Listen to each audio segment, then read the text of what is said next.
Welcome to Fresh Off the Boat. My name is Arjun Seth, and I'm here to introduce our new guest for this podcast. It's Smiti Mittal, a student I've known since forever, it seems, but let's say kind of guiding her, mentoring her since 2017, I think. And that's when you started sort of looking at your summer school options, and that was your first stint at Stanford.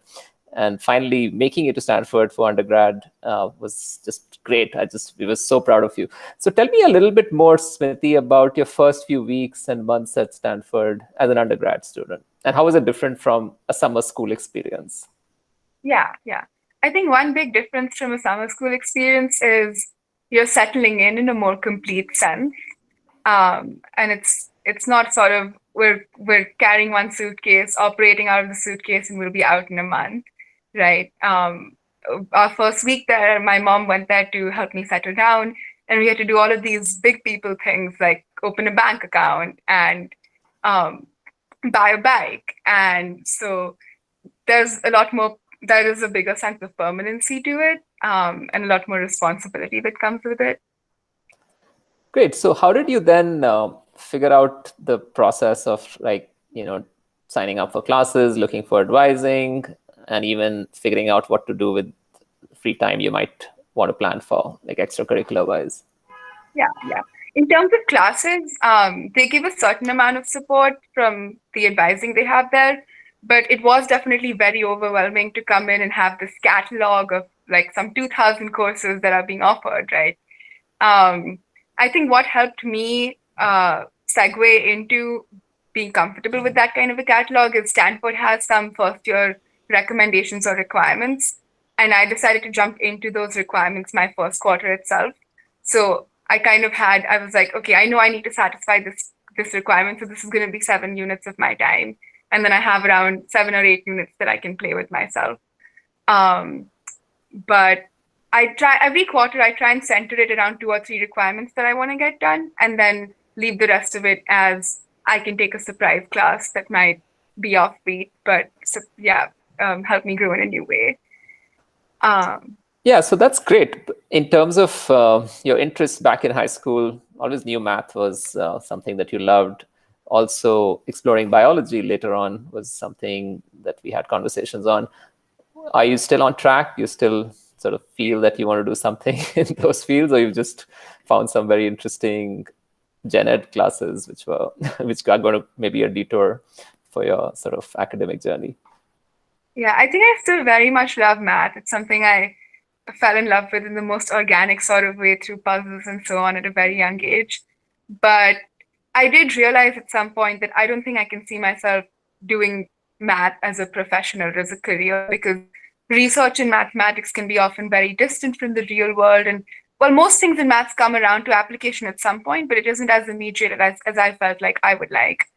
Um, and biology was still interesting. In my winter quarter, I ended up taking this bioengineering class where we got to build a microbial fermenter from the ground up. And so we got to do mechanical, electrical engineering, all the sort of pieces of it. And that class excited me in a way nothing else ever has, because even in the times when it was the most difficult, I just wanted to keep working at it, keep hacking at the circuits to kind of get things done. So I'm currently thinking of bioengineering as a career option. And I think in some sense that does act as the intersection of math and bio, some of the other things I was interested in back when, Wonderful. yeah. This sounds fun because I think you mentioned building something from ground up. So can you explain a little bit more what bioengineering? You've got a peek into it, but what exactly you feel bioengineering is all about? Yeah. So there's a lot of different things going on in the field these days. I really think this is the next few years will be the bioengineering boom, so to say. But broadly, I would say you have the computational aspects, which is so the pandemic is going on. How do you make a model for the pandemic, right? So many people have tried and failed to do that. And then on the other hand, you have the more physical technology aspects, which is something like how do you design a ventilator? Um, and how do you go through the testing to make sure something works to the degree where it can be used on humans in a medical setting? So that's another aspect of it. And That's there's also a great. lot going on these days at the molecular level with gene Mhm. editing and so on, which I have yet to learn about, but I hear is very exciting.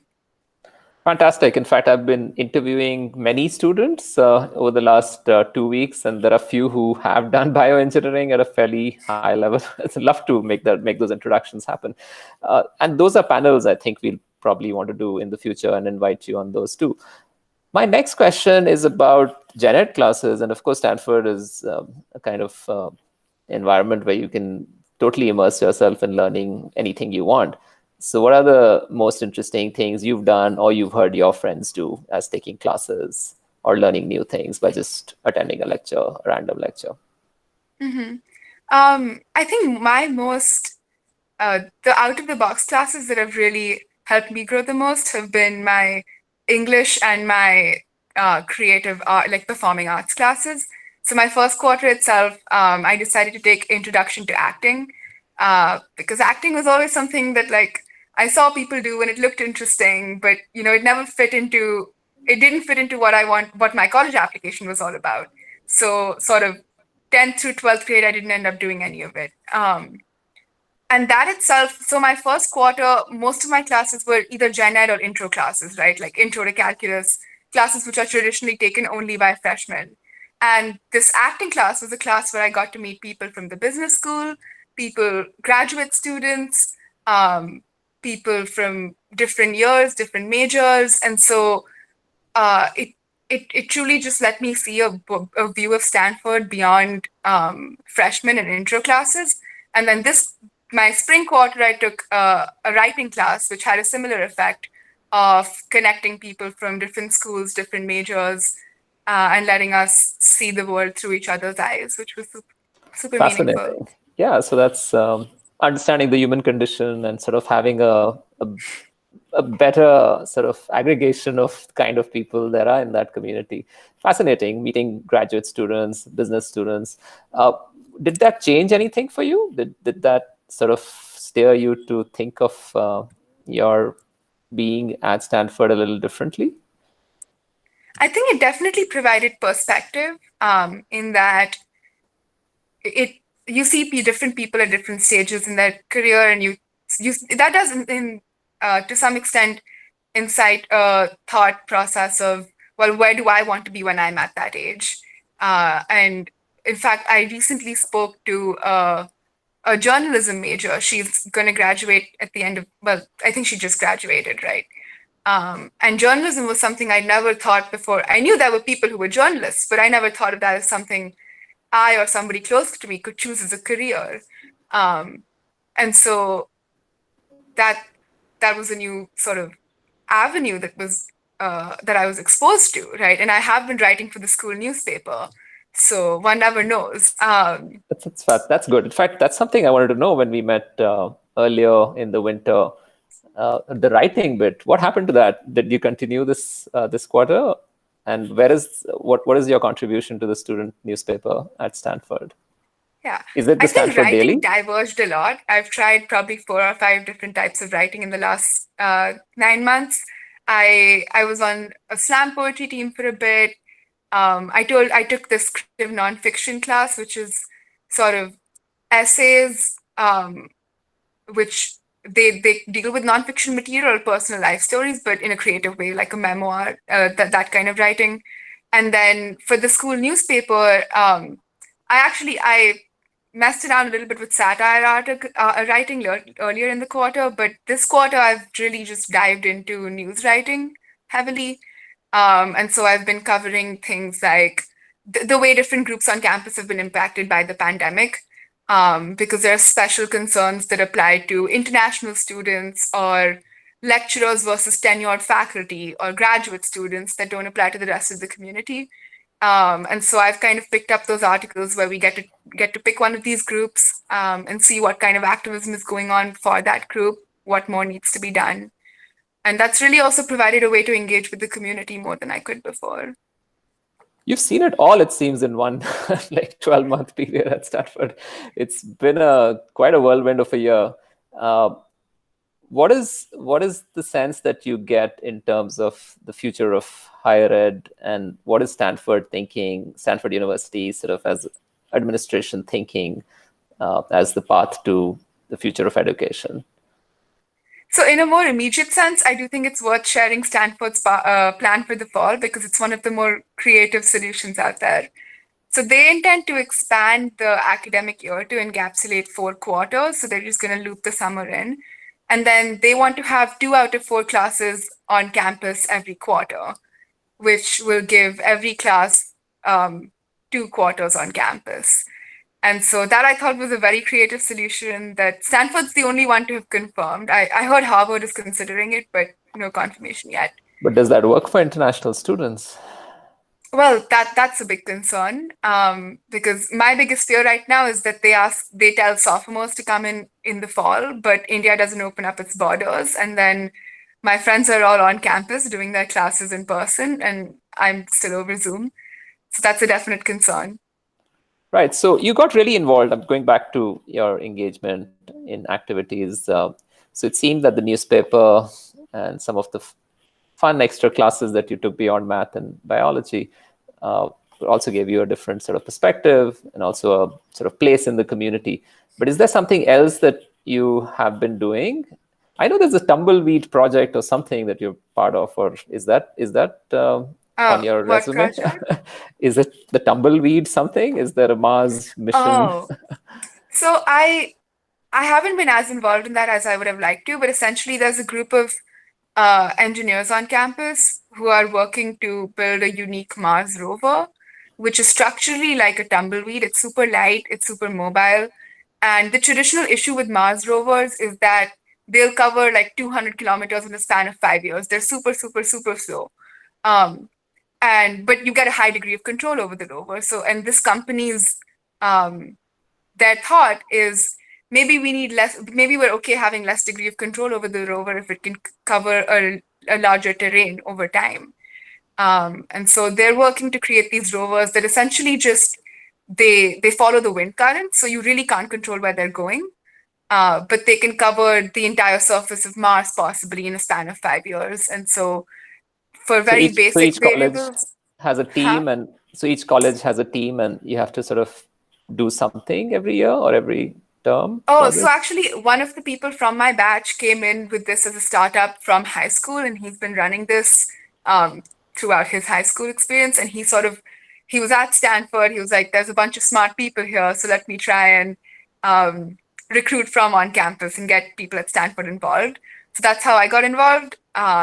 But it is a very serious engineering endeavor, and so I don't think I yet have the skill set to fully contribute to that, but it's good to know and be associated with the organization. Okay, so let's switch gears and get to know you a little bit better. So a few rapid fire questions. I know Sure. we've talked about the pandemic and how life has Yeah. changed for students and for you. What are the reflections? What are the things that you are doing to sort of engage and self improve and do something for your mind, body, and soul, so to speak? Yeah. I've picked up a reading list, so it was a reading list where a bunch of authors were given the prompt of what is a book you're escaping to during this time of self-isolation. And the authors came back with books from across time, across genres, really. There's poetry on there. There's also the Decameron, which was a 13th century Italian novel that's been translated into English. And so you really have everything across the board. But I've taken upon the task for myself to now read a book a week for the rest of the year. We have 28 weeks left in the year. So I'm giving myself a little bit of wiggle room in case a week or two doesn't work out. But that's a big project I'm taking on right now. Great.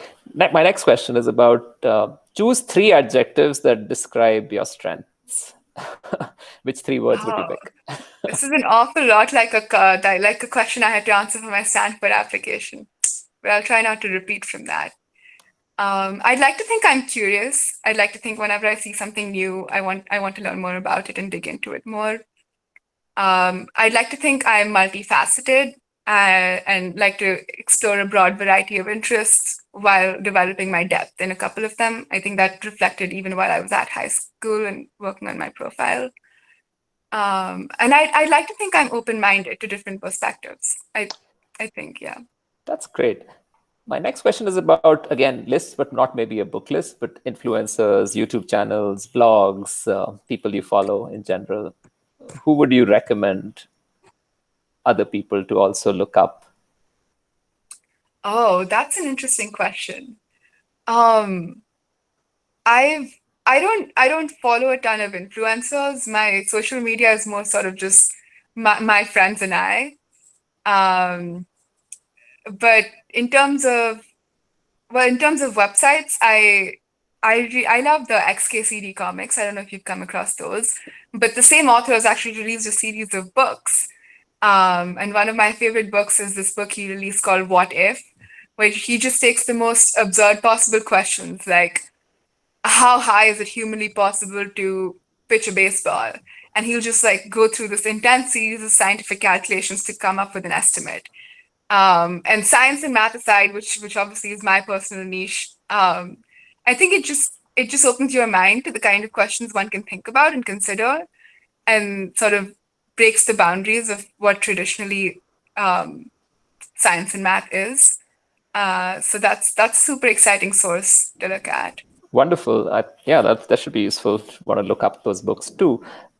Tell me a little bit about the whole application journey. I know it's like a question many people would have asked you, not just in high school here in Gurgaon, but anywhere you go.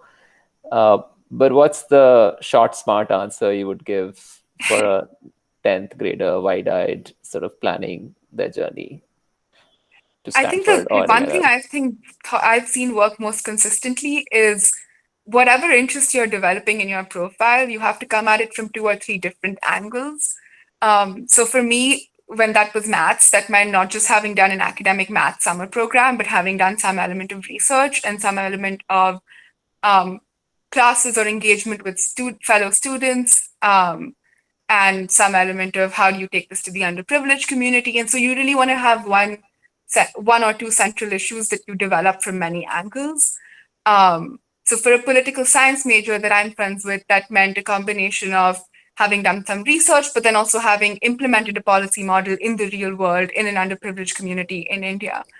And I think when they see you use the same skill set over and over again in different applications, then that really shows that that's something that means a lot to you, hasn't been contrived for the purpose of an application, but is a genuinely developed Yeah, interest. well said. I think it's the idea of that spike in your overall profile that sort of makes you stand out. So thanks for this, Smithy.